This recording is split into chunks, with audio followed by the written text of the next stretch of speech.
हाँ भी बच्चों, आपको पता है कि आपके कंपार्टमेंट के फॉर्म क्यों नहीं आए अब तक? बताना। क्या किसी को पता है कंपार्टमेंट के फॉर्म क्यों नहीं आ रहे हैं? रीजन क्या हो सकता है? एनीबडी? सर शायद वो जो रिवैल्यूएशन की कॉपीज कर रहे थे वो मिल गई। देखो, इसका रीजन है कि जो रिवैल्यूएशन के लिए अप्लाई किया था जिन बच्चों ने, अभी तक उनकी कॉपी चेक नहीं हुई है रिवैल्यूएशन वालों की। और रिवैल्यूएशन की कॉपी जब तक चेक नहीं होंगी तब तक आपके फॉर्म सीबीएसई नहीं देगी। और थोड़ा सीबीएसई का मामला गड़बड़ हो रहा है, काफ़ी ऑफिसर्स को सीबीएसई की हटा दिया गया है। ये आपको पता होगा, पता है आपको बात ही? सर सीबीएसई को इतना एक्सपेक्टेड नहीं था बच्चे इतने रिवॉल्यूशन को आएंगे। ये हाँ, क्या बात है। एक बच्चा बोल रहा है आर्यन बॉयकॉट सीबीएसई। अभी अभी बॉयकॉट मत करो, पहले पास हो जाओ। सीबीएसई को अंदाजा नहीं था कि इतने बच्चे रिवॉल्यूशन के लिए अप्लाई कर देंगे, इतना बड़ा हंगामा होगा। सीबीएसई को लगा हम ओएसएम कर रहे हैं, उल्टे सीधे मार्क्स देंगे, बच्चों को फेल करेंगे, बच्चे चुपचाप घर पे बैठ जाएंगे और ये मामला बैठ जाएगा। लेकिन सीबीएसई को इतने बड़े खतरे की उम्मीद नहीं थी, इसलिए अब सीबीएसई हर कदम फूक फूक के रख रहा है। आपने कहावत सुनी होगी, दूध का जला छाछ को भी फूक फूक के पीता है। मतलब जो दूध से जल जाता है वो मट्ठे को भी, छाछ जो होती है उसको भी फूक मार के पीता है ऐसे। तो एक तो आपके कंपार्टमेंट के फॉर्म अभी रोनी कह रहा है मैं अपने बच्चों के लिए फ्यूचर में आईसीएससी बोर्ड चूज करूंगा। अभी तो रोनी तुम ही बच्चे हो, अभी तुम्हारे बच्चों की प्लानिंग कर रहे हो। ठीक है, वेरी गुड, एडवांस बच्चा है। तो भाई बोर्ड कोई खराब नहीं होता, अब जब काम करने वाले लोग ही ऐसे हैं तो इस बार लापरवाही करी गई है, बहुत ज़्यादा करी गई है, इसमें कोई शक नहीं है। तो एक तो सवाल ये था आपका कि कंपार्टमेंट के फॉर्म कब आएंगे।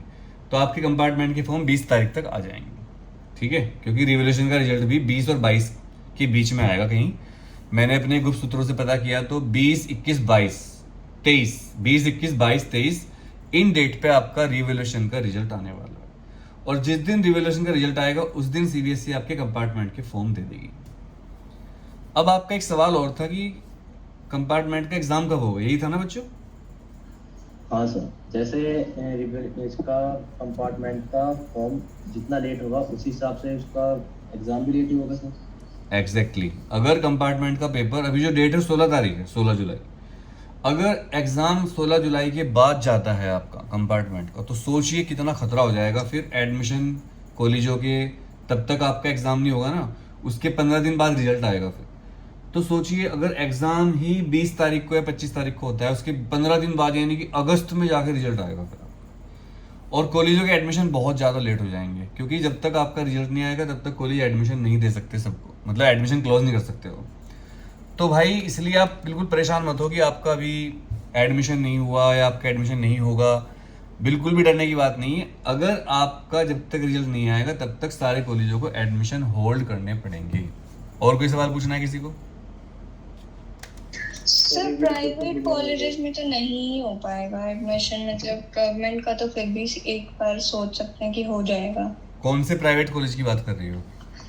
सर मेरे को जैसे चंडीगढ़ में जाना है तो चितकारा कॉलेज जो है, चितकारा में आप पूरे साल में कभी भी एडमिशन ले सकते हो। और उन्होंने तो मना कर दिया सर काउंसलिंग कौन से कोर्स में मना किया? चितकारा के जो काउंसलर्स हैं उन्होंने मना कर दिया है कि क्योंकि उनकी काउंसलिंग खत्म हो चुकी है इस टाइम तक, तो उन्होंने बोला कि नहीं हो सकता, अगर कोई सीट होगी तभी ये पॉसिबल हो पाएगा। पर सीट तो खाली पड़ी रहती है सारे प्राइवेट कॉलेजों की, क्या बात कर रही हो? किस कोर्स में एडमिशन लेना है आपको? सर उनकी मन सर मेरे को तो बीबीए में लेना है। ओ भाई, आप रहती कहाँ हो? मैं गुड़गांव में रहती हूँ। तो आप चंडीगढ़ चितकारा में क्यों जाना चाहती हो बीबीए करने के लिए, वो भी? सर मतलब हमें शिफ्ट ही वहीं होना है, तो वहाँ पर चंडीगढ़ यूनिवर्सिटी से तो सही ही है चितकारा, और मेरे सारे कजिन वगैरह भी वहीं थे, तो मतलब अच्छा रिस्पॉन्स है। देखो बीबीए एक ऐसा कोर्स है प्रिया, कहीं से भी कर लो उसको, उससे कोई फर्क नहीं पड़ता। बीबीए के बाद कुछ खास तो होता नहीं है, उसके बाद एमबीए करनी पड़ती है। उसमें कैट का एक टेस्ट होता है, नाम सुना है कैट? हाँ सर वो तो पता है, वो तो कहीं से भी कर लो, बट वो प्रेफरेंस ही अब वहीं की है। तो मतलब वही बीबीए इसलिए जैसे पूछा कोर्स के मैंने। लिए प्रेफरेंस मत सोचो, कहीं से भी कर लो उसको, सस्ते सस्ता कर लो जहाँ हो सकता है, पैसे ना लगे आपके। और एमबीए के लिए फिर कैट क्रैक करो आगे। बीबीए के लिए किसी यूनिवर्सिटी के पीछे मत पड़ो, वैसे वो आपके एडमिशन दे देंगे मुझे पता है। और कोई सवाल है किसी का? सर एक बार क्वेश्चन दोबारा बताओ। कौन सा? ये जो आपने दिए एक्सरसाइज। अच्छा ये वाला, ये तो मैंने मार्क कर रखे हैं, देखो ये रहा क्वेश्चन नंबर